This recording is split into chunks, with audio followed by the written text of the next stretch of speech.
If I told you that this coffee is dark, bold, and flavorful, it probably wouldn't give you a lot of information. Those are abstract terms. However, if I said that it's bittersweet like a piece of dark chocolate, that's a little more concrete. You can visualize dark chocolate, you know what it tastes like, so you can relate to it, and you're probably gonna remember that. That's the difference between abstract and concrete language. And it might be preventing people from remembering your message. So in this video, I'm gonna show you 3 questions you can ask yourself to make your content more concrete. All right, so this comes from the book Made to Stick by Chip Heath and Dan Heath. And they talk about using concrete language or concrete messaging. So let's start with 3 questions you can ask yourself to make your content more memorable. The first question you want to ask yourself is, can someone picture this? If you walked in Monday morning and you saw an email that said park in the back parking lot, you'd have a general idea of where to go. But what if you received another email that said park behind the yellow dumpster in the back parking lot? Now you know exactly where to go, and that's an example of a visual that helps get your point across. Here's another thing. Numbers are key in not just communicating numbers, but making them real.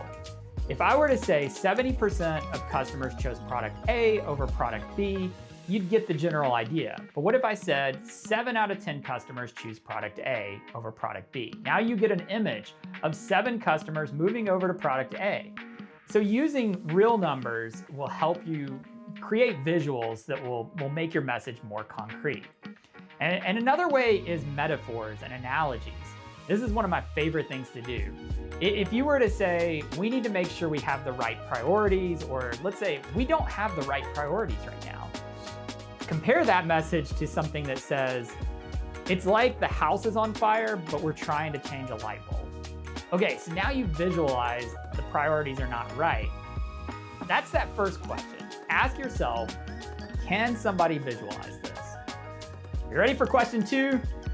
Can you replace an adjective with an action?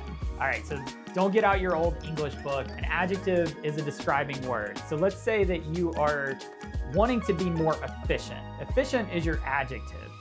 Now, let's illustrate that with an action. Instead of saying, we are efficient, let's say, we make sure that customers come in and have their problem resolved within 30 minutes. Suddenly you get a visual. You know what the customer's doing. You know how long that is. It leaves little room for interpretation because you know what the expectation is.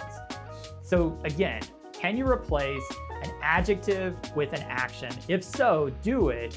And that's another way to make sure that your message is more concrete. All right, this last one, can I use a real example?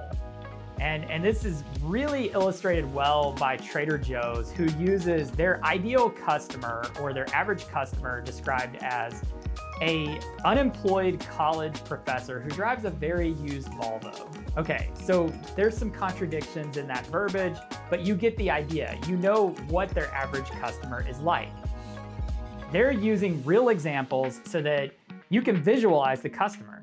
Amazon leaves an empty seat at meetings because that seat represents the customer. They visualize it. These are real examples. Let's say you were wanting your employees to treat customers kindly. Well, that gets the message across a little bit, but what does kind actually mean? Now imagine if you said, treat your customers like you would want your sister to be treated if she walked into a car dealership. Okay, so now you completely get the picture. You don't want someone being pushy. You want somebody that's gonna be honest. You have an idea what kindness looks like. So that's the third question. Can you bring in a real example? All right, so that's it. Those are the 3 questions you can ask yourself if you wanna make information you're delivering more concrete. Can I picture this? Can I turn an adjective into an action? And finally, can I use a real example? If you can answer those 3 questions, your messaging is gonna be more memorable because it's gonna give people visuals. I hope you enjoyed this video. Please like, share, and subscribe. This is your communication space.